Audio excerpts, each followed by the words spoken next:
ಮಂಡ್ಯ ಜಿಲ್ಲಾ ಪಂಚಾಯತ್ ಮಾಜಿ ಅಧ್ಯಕ್ಷೆಯ ಪತಿಯೇ ಕೊಲೆ ಮಾಡಲಾಗಿದೆ. ಮದ್ದೂರಿನಲ್ಲಿ ಹಾಡ ಹಗಲೇ ಬರ್ಬರ ಹತ್ಯೆ ನಡೆದಿದೆ. ಕಾರಲ್ಲಿ ಬಂದು ಮಾರಕಾಸ್ತ್ರಗಳಿಂದ ಕೊಚ್ಚಿ ಕೊಲೆಯನ್ನ ಮಾಡಲಾಗಿದೆ. ಮಂಡ್ಯ ಜಿಲ್ಲಾ ಪಂಚಾಯತ್ ಮಾಜಿ ಅಧ್ಯಕ್ಷೆಯ ಪತಿಯನ್ನ ಬರ್ಬರವಾಗಿ ಕೊಲೆ ಮಾಡಲಾಗಿದ್ದು ಮದ್ದೂರಿನಲ್ಲಿ ನಡೆದಿರುವಂತಹ ಘಟನೆ.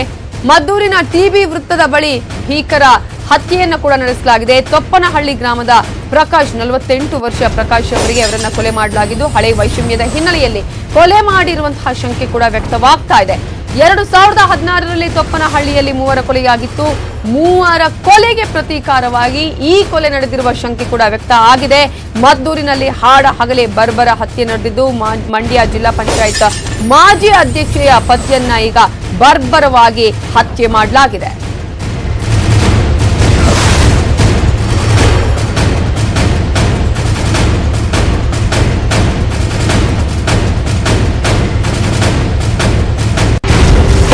ಮಂಡ್ಯ ಜಿಲ್ಲಾ ಪಂಚಾಯತ್ ಮಾಜಿ ಅಧ್ಯಕ್ಷೆಯ ಪತಿಯನ್ನ ಹಾಡ ಹಗಲೇ ಮಂಡ್ಯದಲ್ಲಿ ಬರ್ಬರವಾಗಿ ಹತ್ಯೆಯನ್ನ ಮಾಡಲಾಗಿದೆ. ದೃಶ್ಯಗಳಲ್ಲಿ ಗಮನಿಸಬಹುದು. ಮಂಡ್ಯ ಜಿಲ್ಲಾ ಪಂಚಾಯತ್ ಮಾಜಿ ಅಧ್ಯಕ್ಷೆಯ ಪತಿ ಈತ ಮದ್ದೂರಿನ ಟಿಬಿ ವೃತ್ತದ ಬಳಿ ಭೀಕರ ಹತ್ಯೆಯನ್ನ ಮಾಡಲಾಗಿದ್ದು 48 ವರ್ಷದ ಪ್ರಕಾಶ್ ತೊಪ್ಪನಹಳ್ಳಿ ಗ್ರಾಮದವರು. ಇವರನ್ನ ಬರ್ಬರವಾಗಿ ಕೊಚ್ಚಿ ಕೊಲೆ ಮಾಡಲಾಗಿದೆ.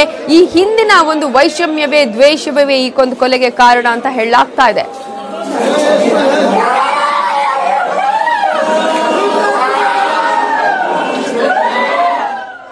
ಇವಾಗ ಡೀಟೇಲ್ಸ್ ಕೊಡೋದಕ್ಕೆ ನಮ್ಮ ರಿಪೋರ್ಟರ್ ರಾಘವೇಂದ್ರ ಗಂಜಾಮ್ ಈಗ ಫೋನ್ ಸಂಪರ್ಕದಲ್ಲಿದ್ದಾರೆ. ರಾಘವೇಂದ್ರ, ಅಂದ್ರೆ ಹಳೆ ವೈಷಮ್ಯ ಏನಾದ್ರೂ ಈ ಕೊಲೆಗೆ ಕಾರಣ ಆಯ್ತಾ? ಹೇಗೆ ಎಷ್ಟು ಹೊತ್ತಿಗೆ ನಡೆದಿರುವಂತಹ ಘಟನೆ ಇದು? ಹೌದು ನವಿತಾ, ಏನಿ ಒಂದು ಘಟನೆ ನಡೆದಿರುವಂತದ್ದು ಮಂಡ್ಯದ ಮದ್ದೂರು ಪಟ್ಟಣದಲ್ಲಿ ನಡೆದಿರುವಂತದ್ದು.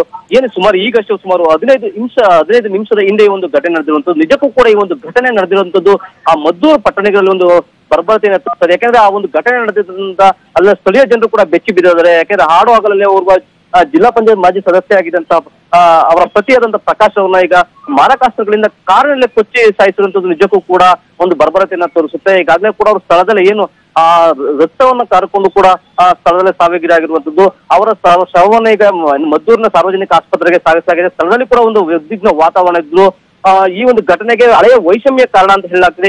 ಯಾಕಂದ್ರೆ 2010ರಲ್ಲಿ ಒಂದು ಫ್ಲೆಕ್ಸ್ ಕಟ್ಟುವ ವಿಚಾರದಲ್ಲಿ ಜೆಡಿಎಸ್ ಮತ್ತು ಕಾಂಗ್ರೆಸ್ ಕಾರ್ಯಕರ್ತರ ನಡುವೆ ಒಂದು ಗಲಾಟೆಯಾಗಿ ಆ ಒಂದು ಗಲಾಟೆಯಲ್ಲಿ ಇಬ್ಬರು ಒಂದು ಜೆಡಿಎಸ್ ಕಾರ್ಯಕರ್ತರು ಕೊಲೆಯಾಗಿತ್ತು. ಆ ಹಳೆಯ ವೈಷಮ್ಯದ ಹಿನ್ನೆಲೆಯಲ್ಲಿ ಈ ಒಂದು ಕೊಲೆ ನಡೆದಿದೆ ಅನ್ನೋದು ಸದ್ಯಕ್ಕೆ ಪೊಲೀಸರು ಕೊಟ್ಟಿರುವಂತಹ ಒಂದು ಪ್ರಾಥಮಿಕ ಮಾಹಿತಿ. ಇನ್ನೂ ಕೂಡ ಹೆಚ್ಚಿನ ವಿಚಾರಣೆ ಕೂಡ ನಡೀತಾ ಇದೆ. ಯಾಕೆಂದ್ರೆ ಈ ಒಂದು ಕೊಲೆ ಈಗ ರಾಜಕೀಯ ದ್ವೇಷಕ್ಕೆ ತಿರುಗಿದ ಹಿನ್ನೆಲೆಯಲ್ಲಿ ಮುಂದಿನ ಹೆಚ್ಚು ಅನಾಹುತ ಆಗ್ಬೋದು ಅಥವಾ ಜೆಡಿಎಸ್ ಕಾಂಗ್ರೆಸ್ ಕಾರ್ಯಕರ್ತರಿಗೆ ಒಂದು ರೀತಿ ಗೊಂದಲ ಉಂಟಾಗಬಹುದು ಅಂತ ಹೇಳಿ ಈಗ ಈ ಒಂದು ಮಾಹಿತಿಯನ್ನು ಕಲೆ ಹಾಕಿರುವಂತದ್ದು ನವಿತಾ. Thank you Raghavendra ಡೀಟೇಲ್ಸ್ಗೆ.